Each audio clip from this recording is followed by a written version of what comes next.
Hi everyone, it's Jen, and I am here today to explain to you why vision boards are so powerful.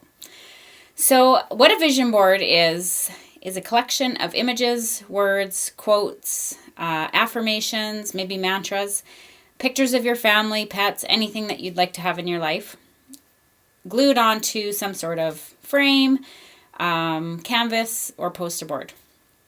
And what happens when we begin to create these vision boards is we are training our brain to begin sorting the environment around us in a different way. So much like an email filter, if you get a lot of emails, you might create some sort of rules to start filtering your emails. So all newsletters go into the newsletter folder, for example, or all of the emails from your mother go into a file or whatever.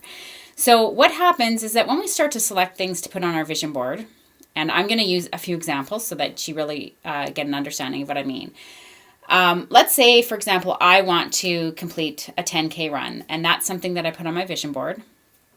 And when I put it on my vision board, my brain moves the fact that I want to do that 10K run from kind of a subconscious point to an awareness level.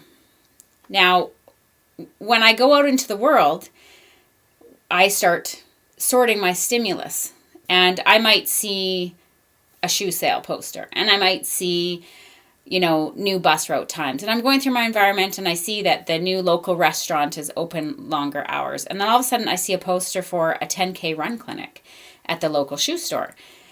What happens is my brain goes, woo! And it sees that. Now that opportunity might have always been there for you. For the past 5 years, that opportunity might have always been available to you. But you haven't consciously been clear about what it is you want, or your goals, your dreams for yourself. So once you build this vision board, you start to put all these things on your vision board, and your brain starts to sort your environment in a different way. So I always use the phrase, you have to train your brain to see what it is you seek. And that is what I believe vision boards do for you. Now, one of the reasons they are so powerful is that you've got your subconscious mind and you've got your conscious mind. Your subconscious mind is running 24/7. Whatever's going on in that subconscious mind of yours is not at your control. Your conscious mind is something like your state of awareness. So it's only really working when you're aware. So I'm conscious of the fact that there's a light shining right here. I'm conscious of the fact that my phone is sitting there because I'm looking at it. But subconsciously, there's many things running through my head 24/7 that I have no control over. And this is where our limiting beliefs start to come in. So if I believe that I'm never going to be an athlete, that's running 24/7. So I put on my vision board that I'm going to complete a 10K. Now I've made myself more aware of the fact that I want to do that 10K, and it's competing with that limiting belief. So what we need to do is line these things up. So instead of having one pushing us in one direction and one pushing us in the other, that we're addressing everything. So the process of visualization is really walking yourself through events that have not happened for you yet, but that you'd like to have happen. So if I was to sit and visualize about a 10K race, and let's say I've never done one, let's say I'm 20 pounds overweight, and I've never been a runner. So there's a few obstacles in my way. And I could just say, oh, that seems like an impossible thing for me to do. I'm not a runner. I'm overweight. I don't know how to begin. I don't know what to do. But instead, if you sit down and you visualize yourself through that process, through the training, and by visualize, I mean you shut your eyes and you imagine yourself out there running successfully. You imagine yourself in training camps. You imagine yourself with a coach. You imagine yourself the day of the race, getting ready. You imagine yourself picking up the race package. You imagine yourself at the pasta dinner. You imagine all of these things that make you incredibly uncomfortable because you've never done it. The beauty here is that while you visualize and walk yourself through these things that you want, you're doing that consciously. But your subconscious mind is paying attention. And your subconscious mind does not know the difference between what you have done in real life and what you have simply visualized or imagined. So this is where we put your imagination and the power of visualization to work. Because what it's going to do is attack that subconscious belief system. And it's going to line those two things up for you so that things can start to happen.